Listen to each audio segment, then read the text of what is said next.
You're welcome back, ladies and gentlemen, boys and girls. Zdon Papporella is my name, and you're checking out a fresh edition of the entertainment news on What's Up on TV. Last week, news of xenophobic attacks, sipped in through social media, and there were videos, different videos, graphic content. Some of them I couldn't even look at them or watch them myself. And a few people actually knew that there were issues, and some people like to take advantage of some of these stories when they break out, exploit them for different reasons, and tend to kind of like escalate these issues into, what not. Now, celebrities have reacted to these issues differently, but it is worthy of note that over the last few days, celebrities have been at loggerheads on social media over the xenophobic attacks and, of course, some of those videos that they saw. Now, it all started when Hush Puppy, actually after a few hours when the first video broke out, came out and it wasn't a subtle shade. It was a direct statement that he made, a direct comment. He made a video actually where he stated his displeasure with the way celebrities have reacted or responded to the issue, or the non-response to the issue by celebrities, stating that if this had been an issue that affected one of the celebrities, that they by now would have reacted to it or responded to it. He made mention of the recent controversy that involved the pastor of Koza, Pastor Biodun Fatoyibo, and of course the wife of the very popular singer, Mr. Timi Dakolo, who goes by the name Busola Dakolo. How celebrities were quick to jump on the issue, and that no celebrity had responded to the xenophobic attacks on Nigerians in South Africa. Well, that didn't go down well with the likes of Two-Face Adebia, who actually responded to that allegation, stating that celebrities do not always have to respond to these issues because sometimes they might be busy and might not have heard of it, or just basically stated that they might be busy.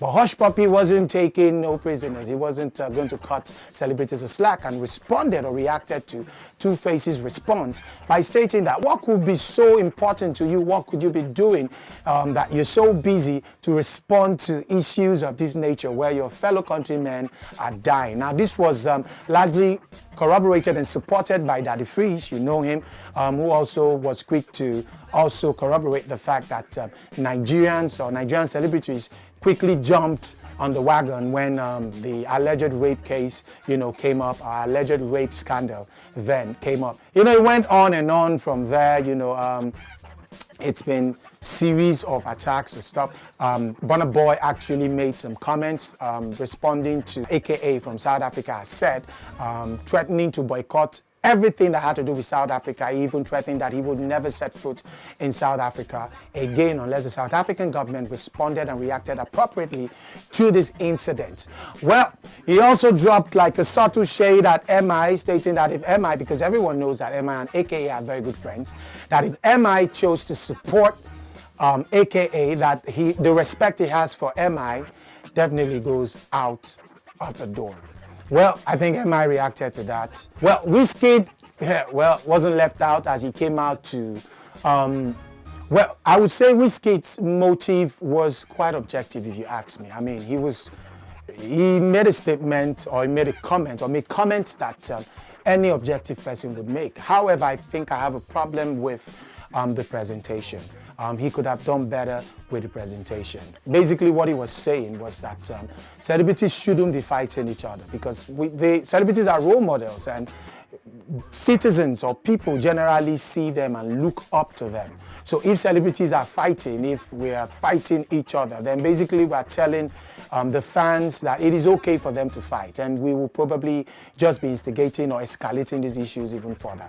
So he stated his mind and gave his 2 pence, which I think was a good one.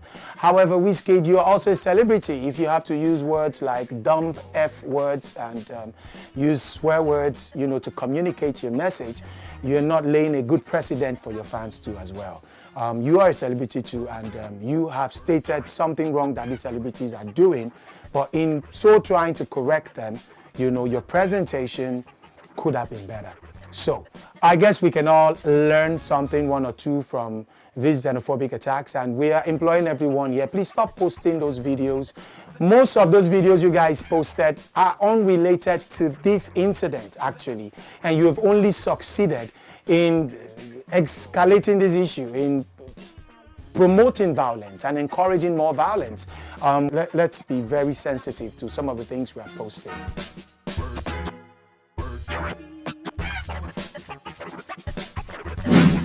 All right, in the news, a few nights ago, rapper Ikechukwu Skills, you know him, the rapper, the actor, you know, he was attacked, robbed, kidnapped by alleged SARS operatives. And I'll tell you why I said alleged SARS operatives later on, probably maybe when I'm commenting. Now, Ikechukwu Skills actually had a sit down with some friends and a club, you know, and they had a few drinks, and then he left a little late. He was in a taxi heading home. I can't mention the name or the brand. I mean, we have an idea of these brands, but I'm not saying your conventional taxi. But that is basically what it is. He was in a commercial vehicle heading home. And he was stopped, the vehicle was stopped by SARS operatives who actually asked him for his phone. And according to his account of what happened, of what transpired, they started hitting and beating him almost immediately. He mentioned that the SARS operatives had accused him of resisting arrest, of being violent, of being difficult and stuff like that, you know, so they were attacking him.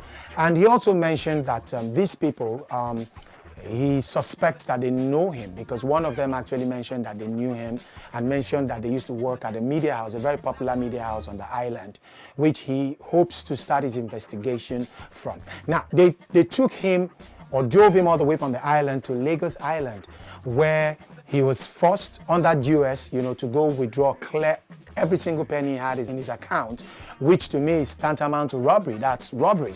And the fact that, yes, they drove him from his point of destination so far, I mean, from VI, they drove him to Lagos Island, you know. Yes, I think it is right, you know, from his perspective to state that he was kidnapped. Yes, I think that's the best way to look at it. Now, you took someone all the way from the island and you brought the person to Lagos Island. If you're going to arrest the person, I mean, there are units, there are different police units that they could have taken him to, but they brought him all the way from Victoria Island to Lagos Island. So it means that those operatives shouldn't even be in that jurisdiction. Okay? Now, moving on from that. Now, our heart goes out to Ikechukwu, you know, for his experience, what he went through. People are looking at this story from different perspectives. One of the ways that people are looking at it from is from a humorous perspective. Some people say that a few months back, Ikechukwu actually had stated, you know, through some through social media, stating that he actually commented that if he ever was to come in contact with these people, that he was going to, you know, more or less disarm the SARS operatives. That is not the main issue here. Now, Ikechukwu, yes, was attacked and robbed, kidnapped, humiliated, and treated inhumanly. And this is very, very wrong. We want to use this medium to appeal to these SARS operatives. Please, when you even see somebody you recognize, try to be nice to them, please. You know, I mean, it's one thing to say, okay, you're fighting crime, you know, you see some people you don't know. But when people can actually identify themselves, and even to the extent that one of your operatives could actually identify him, then there is no reason why he should have gone through or should have experienced such treatment from you people. It is wrong. Now, I want to point out something here. In recent reports, it has been reported that some of these operatives that you see parading themselves as SARS operatives in the night, some of them are not SARS operatives. Some of them are dismissed police officers parading themselves as SARS operatives and using that as a means to exploit and rob people. So they can go to any length. Some of them actually murder people. So please, when you come in contact with these people, if they ask for anything, they ask you to pull your boxers, your pants down, please do it. Stay alive. Do not argue with them, most especially when you're alone. They are armed and you're in a very quiet, dark place. They tell you to bring your phone, give them your phone. at least stay alive. Do not try to form heroism. Do not do that. Cooperate with them, stay alive, and move on. Check for as much information as you can check. If they are not wearing name tags, look at their faces properly and ensure that you can probably recognize them later on when you see them. Just take notice of every piece of information that you can get. Do not try to fight them. Do not try to resist them. Do not try to be uncooperative so that you don't lose your life for nothing. No matter what they do to them, if they catch them tomorrow, then dismiss them, then do anything, carry them, go firing squad, then kill them. Go bring person we don't die, come back alive. So please, save your life, okay? Don't try any commando. I beg, you need a walk, yeah?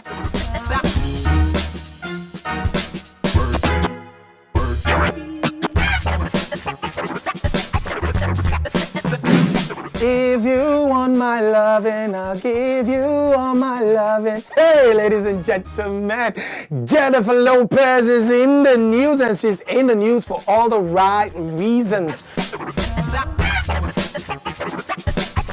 Okay, why is Jennifer Lopez in the news? Well, recently, some paparazzis and some media heads actually confirmed that Jennifer Lopez is probably the only celebrity right now from United States of America, and probably maybe from everywhere in the world, that doesn't use Photoshop on her pictures or the pictures that she posts on her social media pages. Well, how did this happen? How did it come about? This Jennifer Lopez actually was having a photo shoot on a yacht, and she took some pictures and posted them on social media, but she wasn't the only one there, or should we say that her photographer who was doing the photo shoot wasn't the only photographer in the scene. There were some paparazzis, somewhere hanging around. They always follow the celebrities everywhere. And a couple of them took some pictures from the scene, and they compared the pictures later on with the pictures that Jennifer Lopez posted on her Instagram page, and they confirmed that her pictures are actually the same thing. I saw those pictures myself. You can see them on the screen.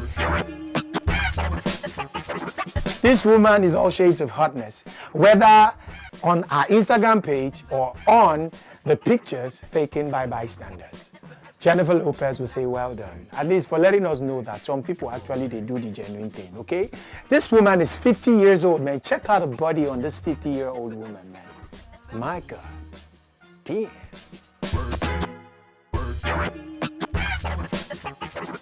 Some sad news coming from the international entertainment scene as some singer-songwriter LaShawn Daniels passed on. He died at a age of 41. It's some sad news, and official statement has been issued by his wife, who actually stated that he died in a car crash in South Carolina. Well, LaShawn Daniels is best known for his collaborations with, legendary producer Darkchild, and of course he has written songs for almost everybody that's anybody in America. Come on, hits like Brandy and Monica's That Boy Is Mine, Lose My Breath by Destiny's Child, If You Had My Love by Jennifer Lopez, It's Not Right, But It's Okay by Whitney Houston. Come on, man. Telephone by Lady Gaga. This dude was just sensational, and it's really sad, and a big loss to the entertainment industry, not just in America but worldwide, because the music or some of the songs that he has written has impacted lives globally. So our condolences goes out to the family, the wife and the children and the rest of the family, and of course we pray that his soul rests in perfect peace, that he continues to make beautiful music even in heaven, okay? It's a sad one, but we do wish the family well.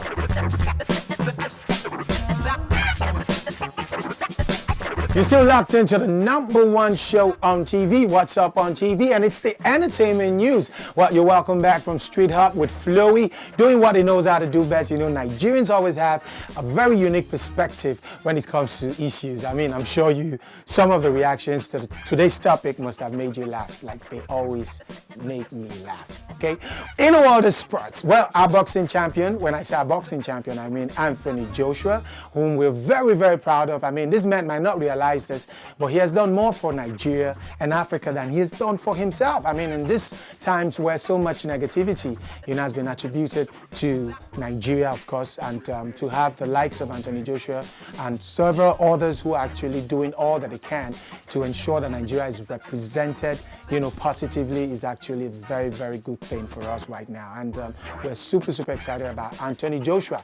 Well, it was sad for us a few months back when Anthony Joshua, who has had a long run of wins, he has been winning literally every match, every boxing match, and then lost to Anthony Ruiz in a match that had every single Nigerian disappointed.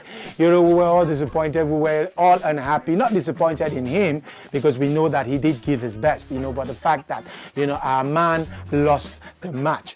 Well, the good news is there's a rematch, and it will be taking place sometime in December 7th, and he lost that match June 1st, but there was a pre-conference match where they came together, and the Ruiz was, all confident and had a lot of words. He literally just stated that he was coming back to beat Anthony Joshua again. Andy Ruiz, no way for you this time. We trust our boy. We know that he's going to come correct. Now, revenge match, that guy they come. You need to watch yourself, my brother. Come December 7th, we're just going to pray that, nothing bad happens to you because you're actually, a fantastic boxer, and we want to see you keep fighting. Still in the news and in the world of sports. Now, Cesc Fabregas had a lot to say about Lionel Messi.